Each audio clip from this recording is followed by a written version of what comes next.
What were you the god of again?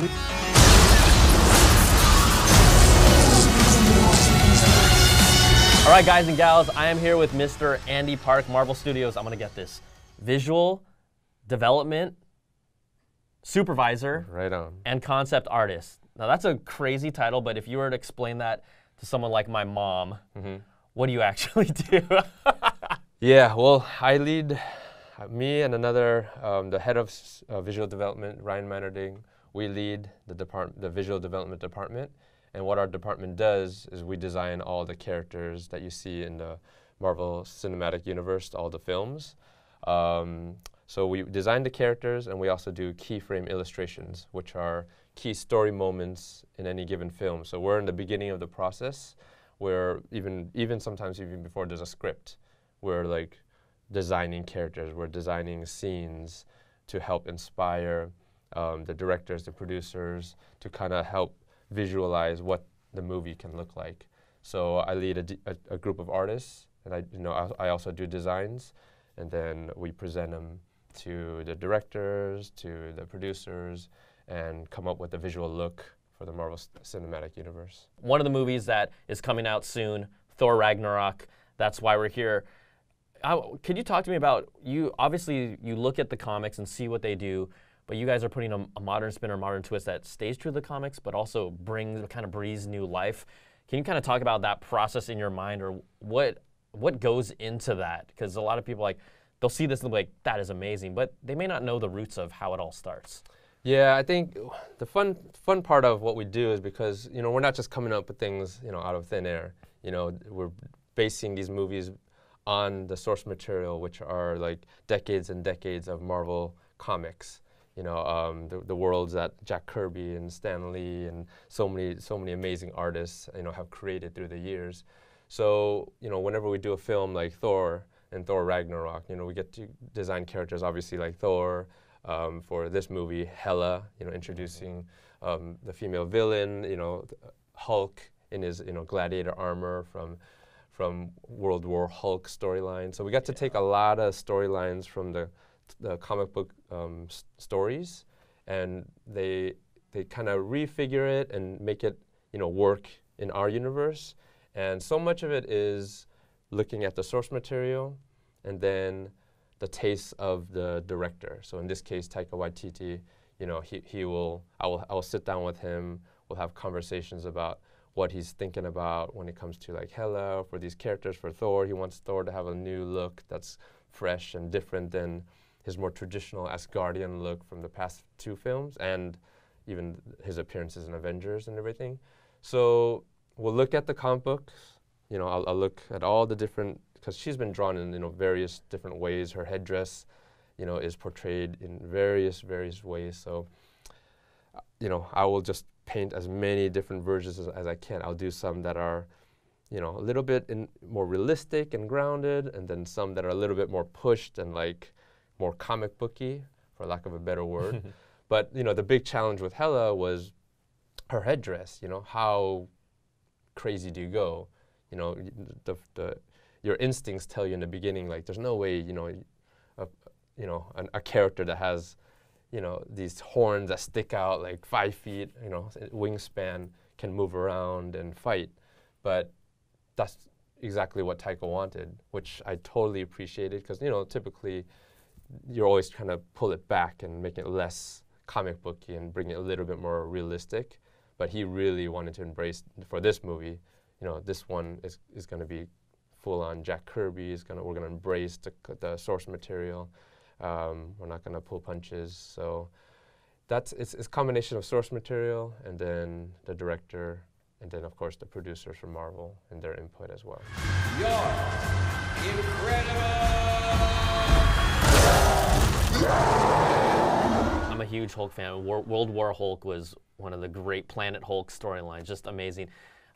When I saw the trailer, I freaked out when I saw him in the gladiator garb. Do you actually have of your own, maybe, I mean, I know they're all your babies, but one that sticks out in your mind of the character concept design that you've done for Thor Ragnarok? Is there one that kind of sticks out for you personally? For me, the one that sticks out for me is definitely Hela.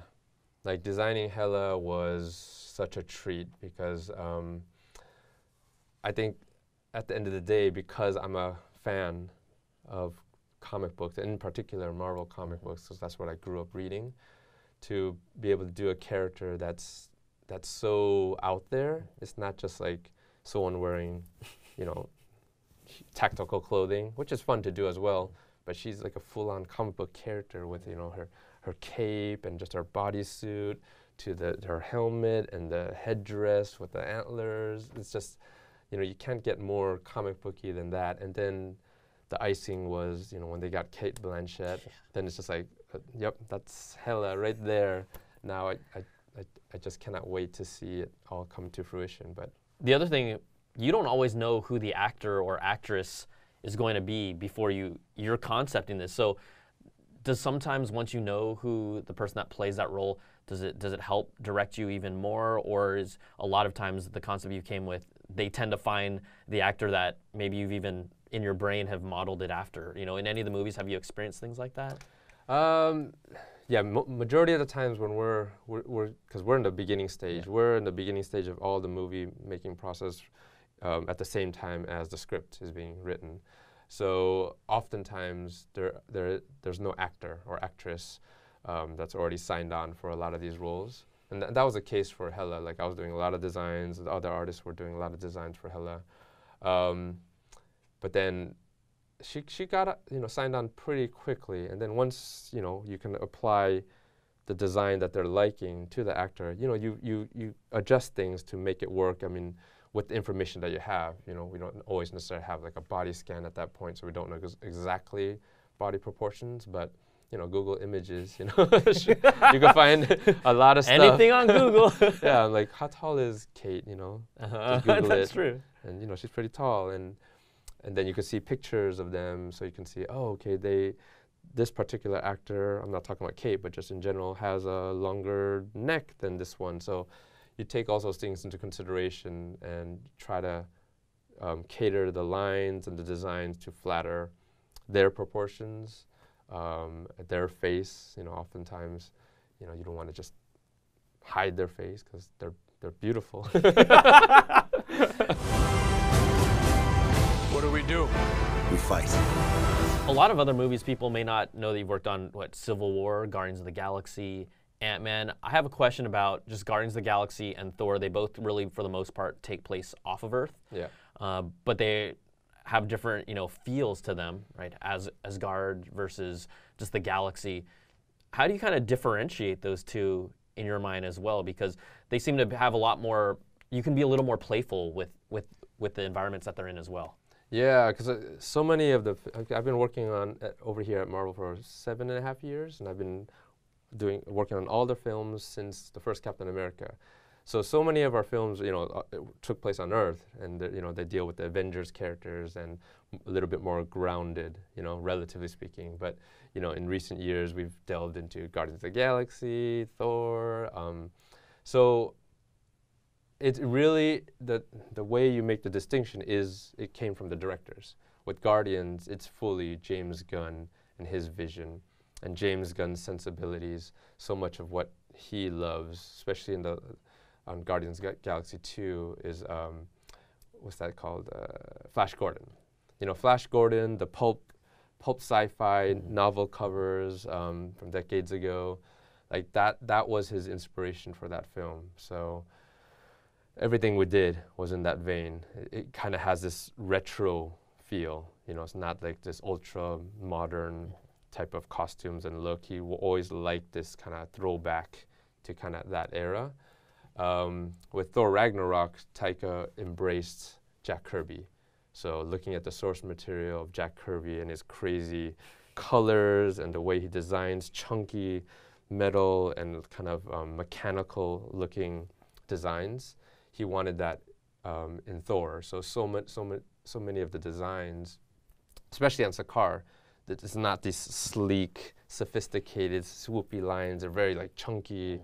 It's retro in its own different way than Flash Gordon is.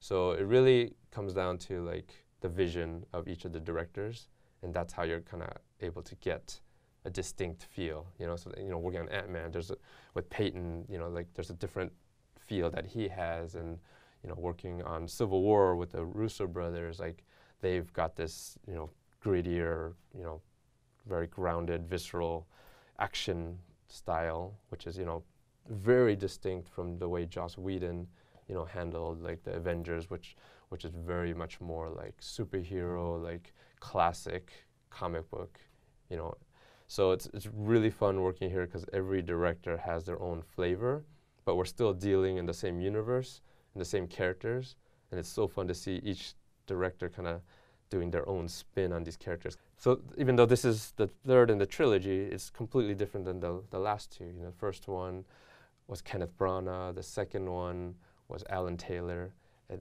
very different feels. Even those had different feels from each other. And this one is like completely just like, they went for it. Like, okay, let's completely do something different, fresh. It's still Thor, still Marvel Cinematic Universe, but it's fresh and new. You can feel Taika's kind of personality and his just the free spirit quirkiness of it in it. Yeah. Even in the trailer, you could just feel it. Yeah, if you've seen any of his films, like he's got that kind of very quirky, but very fun, and the characters are always central and really great. That's what he brought to this film. What movies are you currently working on right now? I mean, we know that Marvel has plans in the future. Right? Are you working specifically on anything like Captain Marvel or things like that? What are you working on right now? Yeah, I'm still doing work on Ant-Man and the Wasp, but that's winding down, at least on our end. And right now we're fully working on Captain Marvel. So we're in the thick of it. We're doing designs. It's awesome. This is what happens in the movie. Just kidding. Well, what stylistically we know that it's set before Nick Fury loses his eye. They didn't really set out a specific genre, like is 80s, 90s-ish. I mean, does that kind of leads to some of those new inspirational styles? Like, what excites you about that movie specifically, and what you guys are trying to aim for? Yeah, I mean, it's still early days, and they're still there's not even like full script yet. They're still working out the story, but I've been working with Anna and Ryan and the producers, and we know it takes place in the 90s, so that already, brings an excitement to like, oh, cool, what, the ramifications of that happens before a lot of the stuff that we see in these movies. So that's all being fleshed out. We're working on designs. There's beyond that, we're still trying to figure out what exactly is this movie. But on our end, we can at least start running with the designs of those characters. And yeah, I'm having a lot of fun working on that. Andy, thanks so much, man. Hey, I appreciate all your time and all your amazing work. And I hope people that watch this or listen to this will have learned a lot about just the process, just the amazing stuff that you guys here at Marvel Studios do. So thanks, bro. I appreciate it. Cool. Appreciate it.